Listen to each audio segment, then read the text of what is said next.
வணக்கம் நண்பர்களே, நான் உங்கள் முத்து. இந்த வீடியோவில் நம்ம ஒரு சில கமெண்ட்ஸ் பார்க்க போகிறோம். ஸோ அதுக்கு முன்னாடி இந்த வருஷத்துக்கான ஃபர்ஸ்ட் ஆஃபர், அதாவது பொங்கல் ஆஃபர், அப்படி இல்லைனா ரிபப்ளிக் டே ஆஃபர், இது அமேசான் அண்ட் ஃப்ளிப்கார்ட்டில் 13th January ஸ்டார்ட் பண்ண போகிறாங்க. ஒரு நாள் முன்னாடியே பார்த்தீங்கன்னா ப்ரைம் கஸ்டமருக்கும் அண்டு ஃப்ளிப்கார்ட் ப்ளஸ் கஸ்டமருக்கும் ஒரு நாள் முன்னாடியே நீங்கள் வந்து ஸ்டார்ட் பண்ணிடலாம். ஸோ இதில் பார்த்தீங்கன்னா ரிபப்ளிக் டே ஆஃபர்னு சொல்லிட்டு அமேசானில் போட்டாங்க. பட் இவங்க ஃப்ளிப்கார்ட்டில் பார்த்தீங்கன்னா 14லேருந்து 19 வரைக்கும் ஒரு ஆஃபர் போகிறாங்க. மேபி அதுக்கப்புறம் அதை ரிபப்ளிக் டே ஆஃபர்னு கண்டினியூ பண்ணுவாங்க. ஸோ அது இந்த மாதம் மட்டும் கண்டினியூ பண்ணுவாங்களா, இல்லை இந்த வருஷம் ஃபுல்லாக கண்டினியூ பண்ணுறாங்களாங்கிறத இந்த இயர் எண்டில் தான் பார்க்க முடியும். எதனால் அப்படின்னு பார்த்தீங்கன்னா, லாஸ்ட் இயர் பார்த்தீங்க அப்படின்னா எக்கச்சக்கமான ஆஃபர்ஸ் போட்டுக்கிட்டே தான் இருந்தாங்க. பட் ஏதோ ஒரு சில மொபைலுக்கு மட்டும்தான் பெஸ்ட்டு டீல், பெஸ்ட்டு ஆஃபர்லாம் கொடுத்தாங்க. ஸோ அப்படியே பெருசாக பில்டப் பண்ணி போடுவாங்க. பட் ப்ரைஸ் பார்த்தீங்கன்னா ஏற்கனவே லான்ச் அப்போ கொடுத்த ஆஃபர், இல்லை ஏற்கனவே இது வரைக்கும் கொடுத்த ஆஃபரில் எது கம்மியோ அந்த அளவுக்கு தான் கொடுத்துருக்காங்க. ஸோ எக்ஸ்சேஞ்ச் ஆஃபர்லாம் ஒன்றும் சொல்லிக்கிற மாதிரிலாம் கிடையாது. நீங்கள் ஒரு மொபைல் எக்ஸ்சேஞ்சை போட்டிங்க அப்படின்னா எதாண்டா அதை போட்டோம் அப்படின்னு ஃபீல் பண்ணுற அளவுக்கு உங்களை வந்து பண்ணிவிடுவாங்க, வச்சு செஞ்சுருவாங்க. ஸோ அதனால் எக்ஸ்சேஞ்ச் ஆஃபருக்கு ஓவராக பில்டப் பண்ணி அவங்க ஆஃபர் கொடுக்குறதா போடுவாங்க. ஸோ அந்த எக்ஸ்சேஞ்ச் எக்ஸ்ட்ரா ஒரு 5000 அப்படின்னு போட்டிருக்காங்க. ஸோ அதை வந்து 8000 போடுவாங்க, 10,000 போடுவாங்க. பட் அவன் எடுக்கிறது பார்த்தீங்க அப்படின்னா அடிமாட் ரேட்டுக்கு அதில் அது சொத்தை இது சொத்தை மொபைலே வேஸ்ட்டுன்னு சொல்லிட்டு, ஸோ எந்த அளவுக்கு கம்மி பண்ண முடியுமோ அந்தளவுக்கு கம்மி பண்ணி தான் எடுப்பாங்க. ஸோ யாரோ ஒரு சில பேருக்கு வேணால் பெஸ்ட்டு எக்ஸ்சேஞ்ச் ஆஃபர்ஸ் கிடைக்கலாம், பட் எல்லாருக்குமே கிடைக்காது. அதே மாதிரி நீங்கள் ஒரு மொபைல் செலக்ட் பண்ணுறீங்கன்னா லேட்டஸ்ட் Android 15 செலக்ட் பண்ணுங்கள். Android 14 செலக்ட் பண்ணுறீங்கன்னா அதுவும் வந்து அடிமாட் ரேட்டுக்கு ஆஃபர் கொடுத்தாங்கன்னா அப்போ வேணால் செலக்ட் பண்ணுங்கள். ஸோ ஒரு நல்ல கண்டிஷனில் சூப்பரான ஒரு மொபைல் வாங்குறீங்கன்னா Android 15 வாங்குங்க. அதுதான் வந்து பெஸ்ட் டீல். புதிய மொபைலுக்கும் ஆஃபர் கொடுக்குறாங்க. ஸோ அந்த விதத்தில் ஒரு ஃபஸ்ட்டு கமெண்ட் பார்த்தீங்க அப்படின்னா, OnePlusல 13R வாங்குறது தான் பெஸ்ட்டு அப்படின்னு சொல்லி ஒருத்தவங்க கமெண்ட் பண்ணியிருக்காங்க. ஸோ OnePlusல 13 அண்ட் 13R ரெண்டுமே வந்து அஃபிஷியலாக வந்து உங்களுக்கு அனௌன்ஸ்மெண்ட் பண்ணிட்டாங்க நேற்றே. ஸோ அதில் வந்து ஃபஸ்ட்டு சேல் பார்த்தீங்கன்னா OnePlus 13 அப்படிங்கிற மொபைல் பார்த்தீங்கன்னா 10ஆம் தேதி உங்களுக்கு சேல் ஸ்டார்ட் பண்ணுறாங்க. அதுவே OnePlus 13R பார்த்தீங்கன்னா உங்களுக்கு 13ஆம் தேதி ஸ்டார்ட் பண்ணுறாங்க. ஸோ இதில் போட்டிருக்கிற ப்ரைஸ் பாயிண்ட்டை வச்சு பார்க்கும்போது இது வந்து ஆஃபர் ப்ரைஸ் தான். இது ஆக்சுவல் ப்ரைஸ் பார்த்தீங்கன்னா 70,000 OnePlus 13. அது வந்து ஆஃபர் போக உங்களுக்கு 65,000 போட்டிருக்காங்க. 5,000 ரூபா உங்களுக்கு கார்டு ஆஃபர் கொடுத்துருக்காங்க. ஸோ எக்ஸ்ட்ரா 7,000 எக்ஸ்சேஞ்ச் ஆஃபர் அப்படின்னு மென்ஷன் பண்ணியிருக்காங்க. ஸோ அது கேர்ஃபுல்லாக இருந்துங்க. நீங்கள் எக்ஸ்சேஞ்ச் போட்டு ஆஃபர் எல்லாத்தையும் யூஸ் பண்ணி கடைசியில் மொபைல் எடுக்காமலே போயிடுவாங்க. அமேசானில் ஃப்ளிப்கார்ட்டில் அப்படின்னா மொபைல் எடுப்பாங்க, பட் ரேட்டை கம்மி பண்ணி தான் எடுப்பாங்க. அமேசானில் மொபைலை எடுக்கவே மாட்டாங்க. ஸோ நீங்கள் வேறு ஏதாவது டேமேஜ்னு சொல்லி போடுங்கன்னு சொல்லிடுவாங்க. ஸோ அதையும் மைண்டில் வச்சுங்க. ஸோ OnePlus 13R பற்றி பார்க்கலாம். 13R பார்த்தீங்க அப்படின்னா நமக்கு 40,000 அப்படின்னு ப்ரைஸ் போட்டுருவாங்க. ஆக்சுவலாக வந்து 43,000 தான் ப்ரைஸு. ஸோ அதில் வந்து உங்களுக்கு எக்ஸ்சேஞ்ச் தான் 4,000 மென்ஷன் பண்ணியிருக்காங்க. ஸோ கார்டு ஆஃபரை வெளியில் மென்ஷன் பண்ணல, உள்ளே மென்ஷன் பண்ணியிருக்காங்க அப்படின்னு நினைக்கிறேன். ஸோ பேங்க் டிஸ்கவுண்ட் பார்த்தீங்கன்னா 3,000. ஸோ அந்த 3,000 போக உங்களால் 40,000க்கு வாங்க முடியும். ஸோ கிட்டத்தட்ட நீங்கள் 12R வாங்கினீங்கனாலும் அந்த ப்ரைஸில் தான் வாங்க முடியும். பட் இதில் பேஸ் வேரியண்ட்டே பார்த்தீங்கன்னா 12GB RAM 256GB variant. So சைனாலெலாம் பார்த்தீங்கன்னா எப்போவோ வந்து 12 256 பேஸாக மாற்றிட்டாங்க. இந்தியாவில் வரும்போது தான் அது வந்து 8GB 6GB இதெல்லாம் எங்கேருந்து தான் கண்டுபிடிக்கிறான்னு தெரில. அடுத்தது 128GB வேரியண்ட்டு ஃப்ளாக்ஷிப் லெவலில் இருக்கிற ஒரு 40,000 ரூபா மொபைலில் பார்த்தீங்கன்னா 128GB வேரியண்ட்டு கொடுப்பாங்க. ஸோ அது இன் பர்டிகுலராக இந்தியாவுக்காக மட்டும் தான் கொடுப்பாங்க. அது எதனால் அப்படின்னா அது ஒரு ஏமாற்று வேலை, கொள்ளடிக்கிற வேலை. ஸோ அதை பற்றி நம்ம பேச வேணாம். ஸோ 40,000க்கு நமக்கு 12 256 புதிய mobile out of box Android 15 ஒரு லேட்டஸ்ட்டு சொல்ல முடியாது. Snapdragon 8 Gen 3னா லாஸ்ட் இயர் ஃப்ளாக்ஷிப் சிப்செட்டு, இந்த வருஷம் வந்து 8 Elite தான் லேட்டஸ்ட்டு. ஸோ அப்போ லாஸ்ட் இயர் ஃப்ளாக்ஷிப் சிப்செட்டை போட்டு உங்களுக்கு 40,000க்கு மொபைல் அப்படின்னும் போது ஸோ இது வந்து ஒரு பெஸ்ட் டீல் தான் இது. ஸோ நீங்கள் தாராளமாக 40,000க்கு வாங்கலாம். அதோட இந்த தடவை பேட்ரி கெப்பாசிட்டியும் அதிகம். ஒருவேளை உங்களுக்கு லக் இருந்து நீங்கள் வச்சுருக்கிற மொபைல் நல்ல மொபைலாக இருந்து, அதை நல்ல மொபைல் யாரும் அவ்வளோ சேர்த்துல எக்ஸ்சேஞ்ச் போட மாட்டாங்க. ஸோ அதில் எந்த ஃபால்ட்டும் இல்லாமல் இருந்து எக்ஸ்சேஞ்சில் போட்டு அதுக்கு ஒரு சூப்பரான வேல்யூ கிடச்சிதுன்னா அது 24,000 கிடைக்கும் அப்படின்னு சொல்கிறாங்க. ஸோ அந்த ப்ரைஸ் பாயிண்டில் இது வந்து ஒர்த்தான ஒரு டீல் தான். பட் நீங்கள் எக்ஸ்சேஞ்ச் போடுற மொபைல் நீங்கள் வாங்கும்போது என்ன விலை அப்படிங்கிறத யோசிச்சு பாருங்கள். வாங்கி ஒரு 2-3 இயர்ஸ் ஆன மொபைல்னால் நோ ப்ராப்ளம். ஒரு வருஷத்துக்குள்ளே நீங்கள் எக்ஸ்சேஞ்ச் போடுறீங்கன்னா அது வேல்யூ ஃபார் மணி எக்ஸ்சேஞ்சா அப்படிங்கிறதையும் திங்க் பண்ணிங்க. ஸோ நெக்ஸ்ட்டு பார்த்தீங்கன்னா நெக்ஸ்ட் கமெண்ட் வந்து ஒருத்தவங்க வந்து today I got Realme GT2 ப்ரோவில் க்ரீன் லைன் அப்படின்னு சொல்லி மென்ஷன் பண்ணியிருக்காங்க. ஸோ ரியல்மி GT2 ப்ரோவில் இது வந்து கண்டினியூ ஆகிட்டே தான் இருக்குது. ஸோ இது ரியல்மி மொபைல்ஸ் மட்டும் கிடையாது, எல்லா பிராண்ட்லேயுமே உங்களுக்கு கோடு வர்றது சர்வசாதாரணமாகிடுச்சு. அதுலேயும் இன் பர்டிகுலராக இப்போதைக்கு ரியல்மி GT2 ப்ரோவில் இந்த பிரச்சனைகள் வருது. ஸோ நீங்கள் புதுசாக ஒரு மொபைல் வாங்குறீங்கன்னா எனக்கு தெரிஞ்ச வரைக்கும் ஆட்டோ அப்டேட்டை அவாய்ட் பண்ணிவிடுங்க, அப்டேட் பண்ணுறதை ஸ்டாப் பண்ணிவிடுங்க. அப்டேட் பண்ணாமலே அதோட யூசர் எக்ஸ்பீரியன்ஸை எப்படி இருக்குன்னு நீங்கள் வந்து யூஸ் பண்ணி பாருங்கள். யூஸ் பண்ணி அந்த எக்ஸ்பீரியன்ஸை உணருங்க. அப்போ தான் உங்களுக்கு ஒரு புதிய மொபைல் வாங்கி யூஸ் பண்ணுறதுக்கான ஒரு அர்த்தமே புரியும். நீங்கள் ஃபஸ்ட்டு பூட்டப் கொடுக்கும்போதே அதில் ஆட்டோ அப்டேட் அப்படிங்கிறத எனேபிள் பண்ணிட்டீங்கன்னா ஃபஸ்ட்டே ஒரு செக்யூரிட்டி பேட்சோ இல்லை வேறு ஏதோ ஒன்றும் பக்ஸை ஃபிக்ஸ் பண்ணுறேன்னு சொல்லி ஒரு அப்டேட் ஒன்று கொடுப்பாங்க. ஸோ அப்படி கொடுக்கும்போது அது எவ்வளோ காஸ்ட்லியான மொபைலாக இருந்தாலும் சரி, இல்லை காசு கம்மியான மொபைலாக இருந்தாலும் சரி, அதில் நமக்கு புதுசாக ஒரு சில பிரச்சனைகள் வர்றதுக்கான சான்சஸ் இருக்குது. ஃபஸ்ட்டு நான் ஃபேஸ் பண்ணக்கூடிய பிரச்சனைகள் என்னென்னு சொல்லிடுறேன். அதில் நெட்வொர்க் இஷ்யூஸ் வரலாம், அடுத்ததாக பார்த்தீங்கன்னா ஹீட்டிங் இஷ்யூஸ் வரலாம், அடுத்ததாக பார்த்தீங்கன்னா கேமராவில் உங்களுக்கு பிரச்சனைகள் நிறையா வரலாம், ஷட்டரிங் ஸ்பீடு ஸ்லோ ஆகலாம். அது மட்டும் இல்லாமல் நீங்கள் எடுக்கிற ஃபோட்டோவில் போர்ட்ரேட்டில் எட்ஜ் டிடெக்ஷன் பக்காவாக இருக்காது, பட் வாங்கின புதுசில் பக்காவாக இருக்கும். ஒரு சின்ன அப்டேட் தான் கொடுத்துருப்பீங்க, அதில் டிடெக்ஷன் பக்காவாக இருக்காது, ஃபோக்கஸிங் தடுமாறும். நீங்கள் கேமராக இருந்தீங்கன்னா உங்களுக்கு கேமிங்கில் பிரச்சனை வரும். ஸோ பேட்ரி ட்ரைனிங் இஷ்யூ வர்றதுக்கான சான்சஸ் இருக்குது. பேட்ரி ஃபாஸ்ட் சார்ஜிங் இருந்துச்சுன்னா அது ஃபாஸ்ட்டாக சார்ஜ் ஏறதுலேயும் பிரச்சனைகள் வரும். பட் ஏதாவது ஒரு சில பிரச்சனைகள் மட்டும் கம்பெனி சைட்லேருந்து சால்வ் பண்ணதாக அவங்க மெசேஜ் அனுப்புவாங்க, இல்லை அந்த அப்டேட்டில் சொல்லியிருப்பாங்க. புதுசாக வந்து ஒரு 4 பிரச்சனை முளைச்சிருக்கும். ஸோ அதனால் அப்டேட்ஸை அவாய்ட் பண்ணுறது என்னுடைய பெஸ்ட்டு சஜஷன். ஒருவேளை எதைவாக இருந்தாலும் நீங்கள் ஃபேஸ் பண்ணுற மாதிரி ஐடியா இருந்துச்சுன்னா நீங்கள் வந்து அப்டேட் கொடுத்துக்கலாம். ஸோ அப்டேட் கொடுத்துட்டு நீங்கள் கம்யூனிட்டியில் அவங்களுக்கு மெயில் பண்ணுறதோ, உங்களுடைய பிரச்சனைகளை நீங்கள் மெயில் பண்ணுறது, என்னென்ன பிரச்சனைகள் ஃபேஸ் பண்ணுறீங்க, அந்தளவுக்கு நீங்கள் மொபைலை பற்றி தீவிரமாக ஆராய்ச்சி பண்ணுறீங்க அப்படின்னா நீங்கள் டெஃபினட்டாக வந்து அப்டேட்ஸ் கொடுத்துக்கலாம், உங்களுக்கு யூஸ்ஃபுல்லாகவே இருக்கும். ஸோ அப்படி இல்லைன்னா நீங்கள் எந்த ஒரு அப்டேட் கொடுக்கறதுக்கு முன்னாடியும் அட்லீஸ்ட்டு யூடியூப்பில் செக் பண்ணி பாருங்கள். அந்த பிராண்டை போட்டு அதில் அப்டேட் வெர்ஷன் என்னென்னு போட்டு பாருங்கள். உங்களுக்கு கிடைச்சிருக்கிற அப்டேட்டை ஆல்ரெடி யாராவது கொடுத்துருப்பாங்க, பட் அதுலேயும் வந்து மேக்ஸிமம் வந்து உண்மை சொல்கிறவங்க எத்தனை பேர் இருப்பாங்க, இல்லை நமக்கு வியூஸ் அதிகமாக வரணுங்கிறதுனால ஏதாவது கோல்மாலாக பேசுகிறவங்க எத்தனை பேர் இருப்பாங்கன்னு நமக்கு தெரியாது. ஸோ அதனால் அதுலேயும் பார்த்திங்கன்னா நமக்கு உண்மையாக பேசுகிறவங்க எத்தனை பேர் அப்படிங்கன்னு கண்டுபிடிக்கிறதுனா ஒரு 2-3 பேராவது. ஒரு இடத்துக்கு போகிறோம்னாக்கா நம்ம வந்து அட்ரஸை வந்து வெரிஃபை பண்ணுறதுக்கு ஒரு 4-5 பேர்கிட்ட கேட்டுட்டு போனால் தான் நமக்கு வந்து கரெக்டான அட்ரஸ் போக முடியும். ஒரே ஒரு ஆள்கிட்ட மட்டும்னாக்கா நம்ம யார் வீட்டுக்கு போகிறோமோ அவங்க காண்டாக்டில் இருந்தாங்கன்னா கரெக்டாக அங்கேருந்து போயிடலாம். நீங்கள் கூகுள் மேப் போட்டிங்கன்னா கூட பக்கத்தில் 4 பேர்கிட்ட கேட்டிங்கன்னா உங்களுக்கு ஈஸியாக வேலை முடியறதுக்கான வாய்ப்புகள் இருக்குது. ஸோ அதே மாதிரி தான் நமக்கு ஒரு அப்டேட் பண்ணுறீங்கன்னா அப்டேட் பண்ணலாமா வேணாமா, ஸோ அந்த அப்டேட்டால் என்ன யூசஸ் இருக்குது, என்ன ட்ராபேக்ஸ் இருக்குது அப்படிங்கிறத நெட்டில் போட்டு சர்ச் பண்ணி செக் பண்ணி பார்த்துட்டு அதுக்கப்புறமா தேவை அப்படின்னா அப்டேட் பண்ணுங்கள், எனக்கு அவசியம் இல்லைன்னா அவாய்ட் பண்ணிவிடுங்க. ஸோ அதுக்கு நீங்கள் ஆட்டோ அப்டேட்டை எனேபிள் பண்ணாமல் இருக்கணும். நீங்கள் உங்கள் கண்டிஷனில் தான் நீங்கள் பர்மிஷன் கொடுத்தா தான் அப்டேட்டே வந்து நடக்கணும் அப்படிங்கிற மாதிரி உங்கள் மொபைலை ஃபஸ்ட்டு பூட்டப் பண்ணுங்கள். ஸோ நெக்ஸ்ட்டு கமெண்ட் பார்க்கலாம். Samsung A05 model 2 month use பண்ணுறாராம். ஸோ அதில் யூஸ் பண்ணுறவருக்கு பார்த்தீங்கன்னா mobile very lagging and shuttering ஆகுதுன்னு சொல்கிறாரு. And mobile processor very slow and touch response heating ஆகுது. ஸோ என்ன பண்ணுறதுன்னு கேட்டிருக்காரு. ஸோ ஏ சீரியஸில் 05 அப்படிங்கிறது 04, 05 இதெல்லாம் பார்த்திங்கன்னா நமக்கு ரொம்பவே வந்து என்ட்ரி லெவல் மொபைல்ஸு.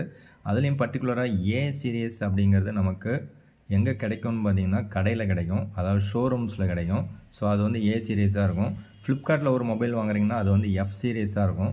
அதே மொபைலை நீங்கள் அமேசானில் வாங்குறீங்கன்னா எம் சீரியஸாக இருக்கும். ஸோ மொபைல் என்னவோ ஒரே மொபைல் தான், பட் பேர் மட்டும் பார்த்திங்கன்னா வேறு இருக்குது. ஸோ ஏ சீரியஸ் உங்களுக்கு கொஞ்சம் ஆஃப்லைன் ஸ்டோர் அப்படிங்கிறதுனால ஓரளவுக்கு பில்டு குவாலிட்டி இருக்கும், பட் ப்ரைஸ் கொஞ்சம் அதிகமாக இருக்கும். அமேசானில் வாங்குகிற எம் சீரியஸும் உங்களுக்கு சீப்பராக கிடைக்கும், அண்டு ஃப்ளிப்கார்ட்டில் வாங்குகிற எஃப் சீரியஸும் சீப்பராக கிடைக்கும். ஓகே, இப்போ நான் செக் பண்ணும்போது சாம்சங் கேலக்ஸி A05 இந்த மொபைலோடைய 4GB RAM 64GB வேரியண்ட்டு 7500 ரூபாய்க்கு கிடைக்குது ஃப்ளிப்கார்ட்டில். ஸோ இதில் உங்களுக்கு என்ன சிப்செட் கொடுத்துருக்காங்க அப்படின்னு பார்த்தீங்கன்னா மீடியாடெக் ஹீலியோ G85 அப்படின்னு ஒரு சிப்செட் கொடுத்துருக்காங்க. ஸோ அது மட்டும் இல்லாமல் இதில் பார்த்தீங்கன்னா உங்களுக்கு 64GB தான் வந்து இன்பில்ட் ஸ்டோரேஜ் இருக்குது. ஸோ அந்த ஸ்டோரேஜ் ரொம்பவே கம்மி. அண்டு ஹீலியோ G85 அப்படிங்கிறது ஓரளவுக்கு ஓகேவான ஒரு என்ட்ரி லெவல் ப்ராசஸர். ஸோ அதுக்கு தகுந்த மாதிரி தான் உங்களுக்கு எல்லாமே இருக்கும்.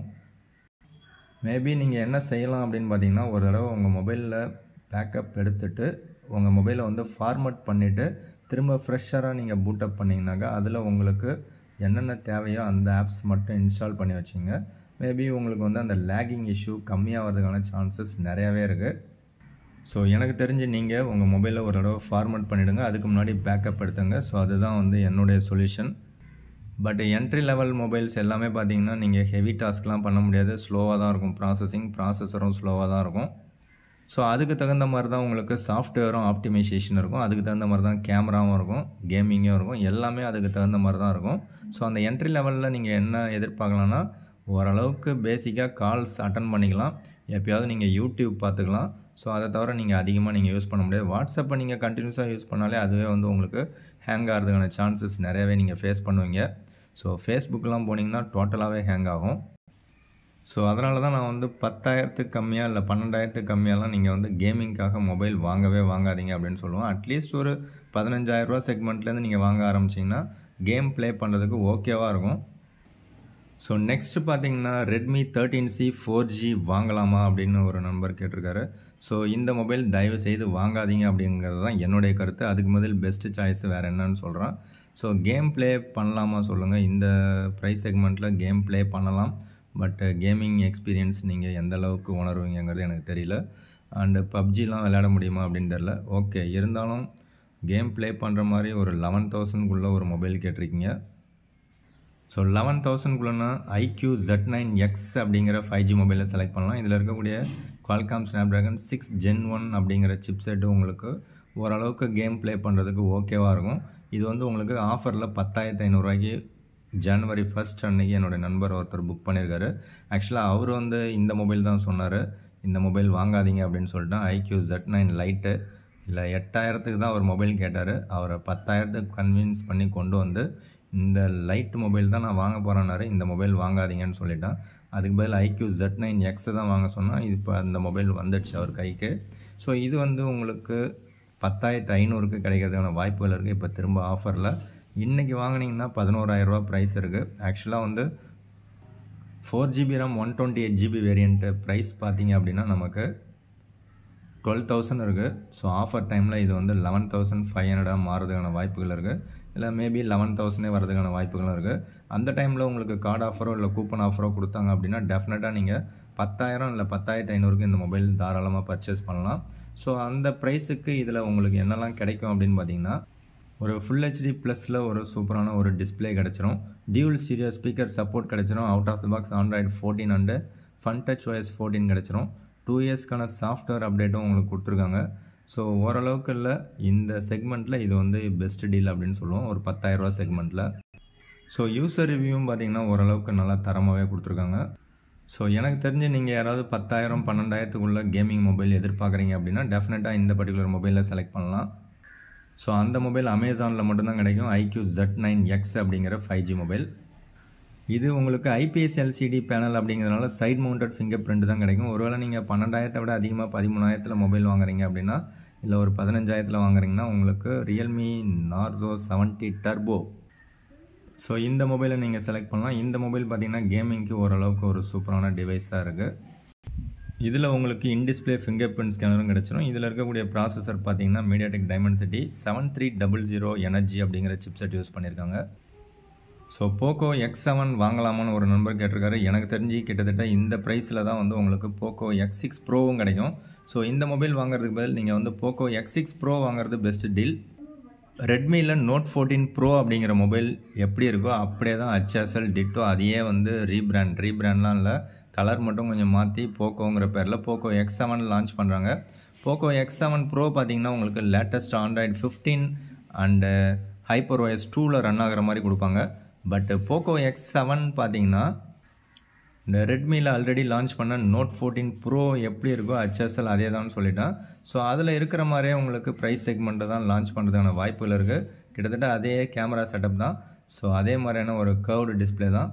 பட் இதில் பார்த்தீங்கன்னா உங்களுக்கு ப்ரைஸ் மட்டும் கொஞ்சம் கம்மியாக இருக்கும்.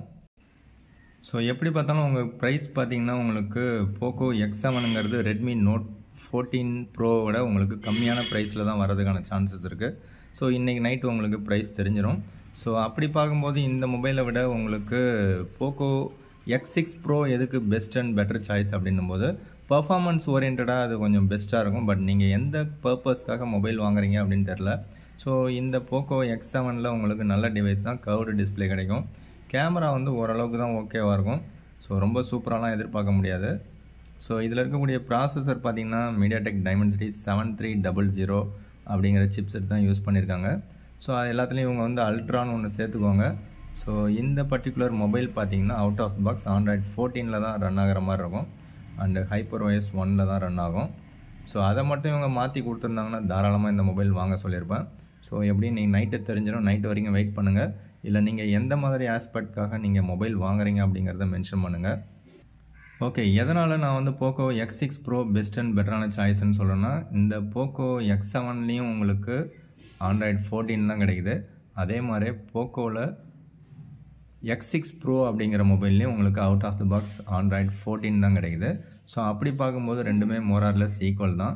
ஸோ இந்த போக்கோ X6 Pro நான் என்னுடைய ப்ரைமரி டிவைஸாக யூஸ் பண்ணிகிட்ருக்கிறேன். எனக்கு செல்ஃபி கேமரா கொஞ்சம் சுமாராக இருக்கும். மெயின் கேமரா ஓரளவுக்கு நல்லாவே பர்ஃபார்ம் பண்ணுது டே லைட்டில்.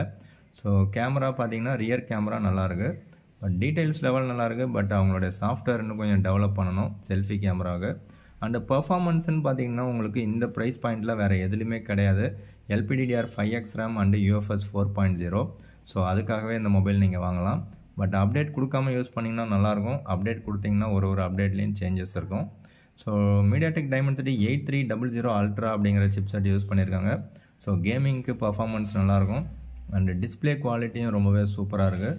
நீங்கள் ஓவராலாக பார்த்தீங்கன்னா இந்த 20,000 ப்ரைஸ் செக்மெண்ட்டில் போக்கோ X7 விட Poco X6 Pro best choice அப்படிங்கிறது என்னுடைய கணக்கு.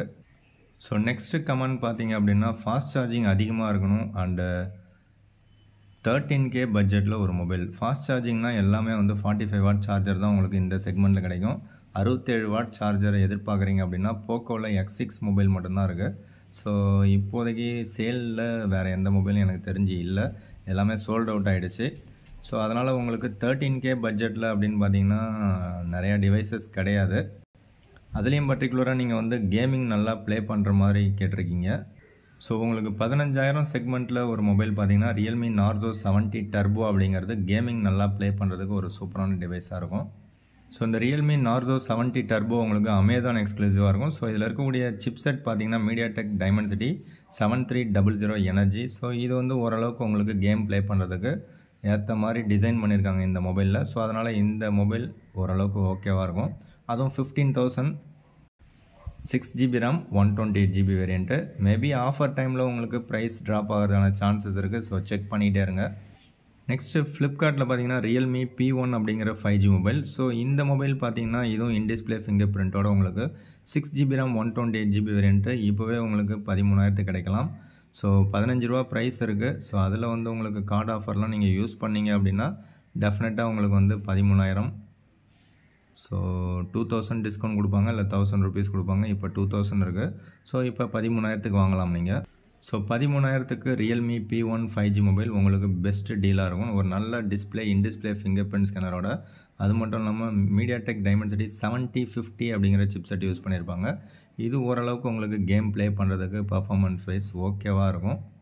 பட் ஆல்ரெடி பார்த்த Realme Narzo 70 Turbo இதை விட கொஞ்சம் பெஸ்ட் அண்ட் பெட்டரான சாய்ஸாக இருக்கும். ஸோ ரெண்டுலேயுமே உங்களுக்கு UFS 3.1 ஸ்டோரேஜ் தான் கொடுத்துருக்காங்க. ஸோ ரீட் ரைட் ஸ்பீடும் ஓரளவுக்கு நல்லாவே இருக்கும். ஸோ ஆண்ட்ராய்டு ஸ்கோர் பார்த்தீங்க அப்படின்னா இது கொஞ்சம் லெவல் கம்மி தான். இருந்தாலும் உங்களுக்கு பர்ஃபார்மன்ஸ் வைஸ் பார்த்தீங்கன்னா நீங்கள் எதிர்பார்க்குற மாதிரி உங்களுக்கு டியூல் ஸ்டீரியோ ஸ்பீக்கர் சப்போர்ட்டோட, இன் டிஸ்பிளே ஃபிங்கர் பிரிண்ட் ஸ்கேனரோட, ஒரு ஃபாஸ்ட் சார்ஜிங் பார்த்தீங்கன்னா 45 வாட் சார்ஜர் இருக்குது. ஸோ இது கொஞ்சம் ஃபாஸ்ட்டாகவே சார்ஜ் ஏறும். பட் Realme Narzo 70 Turbo பார்த்தீங்கன்னா உங்களுக்கு பேட்டரி பேக்கப் இதை விட பெஸ்ட்டாக இருக்கும். ஸோ இந்த ரெண்டு டிவைஸில் ஒரு டிவைஸ் நீங்கள் செலக்ட் பண்ணுறது தான் பெஸ்ட் டீல் அப்படிங்கிறது என்னுடைய கருத்து. ஸோ அவ்வளோதான் இந்த வீடியோ. நீங்கள் புதுசாக மொபைல் வாங்குறீங்கன்னா லேட்டஸ்ட்டான ஒரு மொபைலை செலக்ட் பண்ணுங்கள். இல்லை ஆஃபரில் Android 14ல் இருக்கக்கூடிய மொபைல்ஸு பெஸ்ட் டீலில் கிடச்சதுன்னா செலக்ட் பண்ணுங்கள். வீடியோ பிடிச்சா லைக் பண்ணுங்கள், உங்கள் நண்பர்களுக்கு ஷேர் பண்ணுங்கள். நெக்ஸ்ட் வீடியோவில் பார்க்கலாம். தேங்க்யூ ஃப்ரெண்ட்ஸ், தேங்க்யூ ஃபார் வாட்சிங்.